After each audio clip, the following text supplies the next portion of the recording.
Now, if you hear about the Illuminati, if you watch the movie Eyes Wide Shut, you hear about something called the Saturn cult and the Festival of Saturnalia. Why? Because these people trace themselves back to the progenitors who had originally settled on Saturn. So if you look in Eyes Wide Shut, when they're all wearing the masks, they do this dance where they go around in a circle, and that emulates the rings of Saturn orbiting. Because they trace themselves as the descendants of Saturn, and they believe that they're different from the rest of us, that they have extraterrestrial DNA that made them the gods. And that kind of is segueing into the next part of our talk. So there were a very small number of survivors when the moon was blown up, and they got out with only, apparently the story is, the moon was so badly hit that only a few of their damaged spacecraft got out, and their civilization on Earth was almost completely wiped out. So just a small number of them made it, and they crash landed on Earth. And they then interbred with humans, which they were specifically warned not to do. And this created what we call, in the book of Enoch, the fallen angels.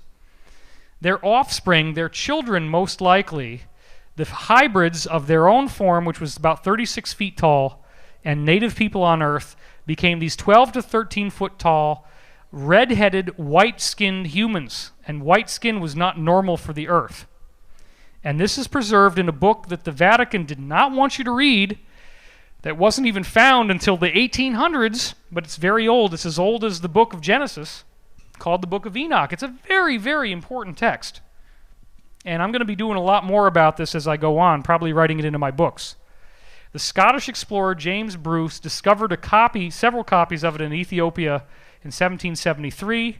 It was translated in 1821, and Jesus quotes from this book in the New Testament, so he obviously thought it was pretty important. The key chapters are chapters 1 through 36, called the Book of the Watchers, and it says that this man, Enoch, was Noah's grandfather, and that he lived for 365 years. So he was some kind of extraterrestrial. Enoch acts as a messenger for what appear to be benevolent extraterrestrials who had threatened these people on Earth, the Watchers, with total destruction that became Noah's flood. But before the flood, before their civilization was wiped out again, because we're now talking about 12,000 years ago, the big Atlantean flood, they used Enoch as a messenger to kind of cut a deal with the good guys, the benevolent ETs, and say, would you please not destroy us? In this book, the Book of Enoch, it says that there was only 200 of them that descended. They became the fallen angels. Lucifer was one of the fallen angels, interestingly enough. He was the leader.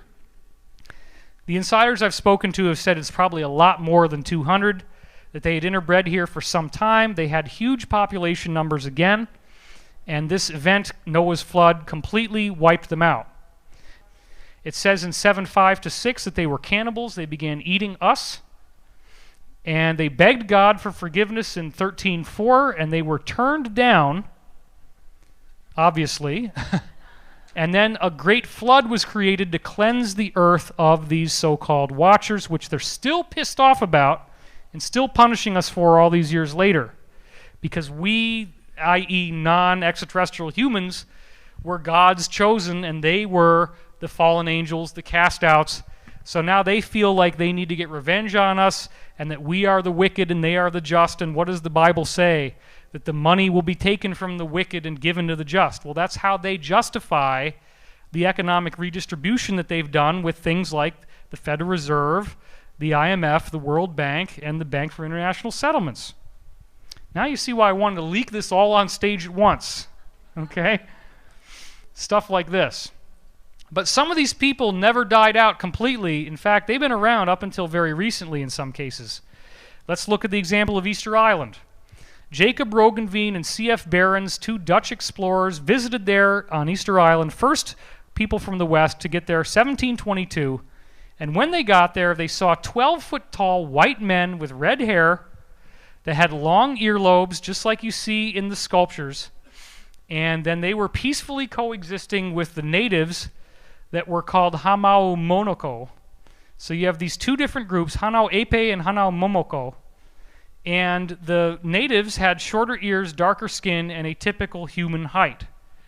So these giants actually spoke to the explorers. Apparently something happened afterwards where they were removed. And this brings us to a very interesting and highly controversial thing. It's probably going to get me in a lot of trouble, which is the subject of stasis beings. What the heck are stasis beings? Apparently, some of the oldest people who got to the Earth, and this may be the progenitors, we don't really know, they had a very advanced crystal technology, and they left these crystal artifacts all around the interior of the Earth, deep, deep underground, in underground bases and things like that, in some cases natural caverns. You have these crystals that in some cases will glow with a blue light, and they can actually effectively create a time bubble where time basically stops inside the bubble.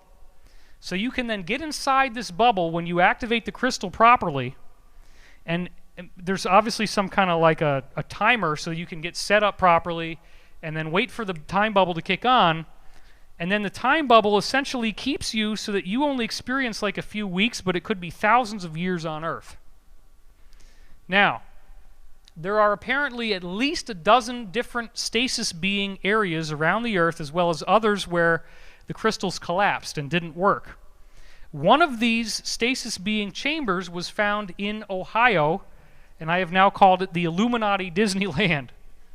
The reason why I say this is that you go into this, there's a river in Ohio apparently, there's a mouth down at the bottom, a big cave opening, you go in there, you walk in a long way, and then eventually what you see is a room that's about 60 to 100 feet tall, it's a dome, it's got black tar painted around the inside, and in the middle are 3 sarcophagi that are in kind of a Y shape around this thing in the middle that's a big crystal hanging on these supports with 4 poles, 4 pillars.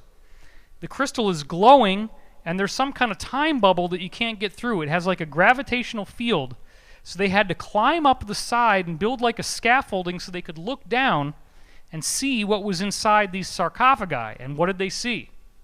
They saw apparently perfectly preserved giant humans who were around 12 feet tall, 3 of them, all males with red hair, long beards, and, of course, still in stasis and still sleeping. Yes, and here's the crazy part. All these Illuminati guys were going to see it, and they were writing their names on the side of the cave to kind of like tag it, you know, like graffiti. And the name that a lot of people at the higher levels hear, the most notable name on that wall, guess who it was? Abraham Lincoln. Abraham Lincoln saw the stasis beings at Illuminati Disneyland. Now imagine the power of being in this group where you are told that you are the descendants of these gods, and you can go to a site like this that has a clearly advanced technology. For people in the 1700s or the 1800s, they didn't have anything like a glowing light. They didn't even have electric light. They just had fire. You have this glowing crystal suspended with these weird like wires or something hanging off of these 4 posts in the middle, and these people in sarcophagi that are giants with red hair, and they're still sleeping and they look like they could come back to life. So this is where the Illuminati legend came into play, that hey, these are our ancestors, these are our own family members.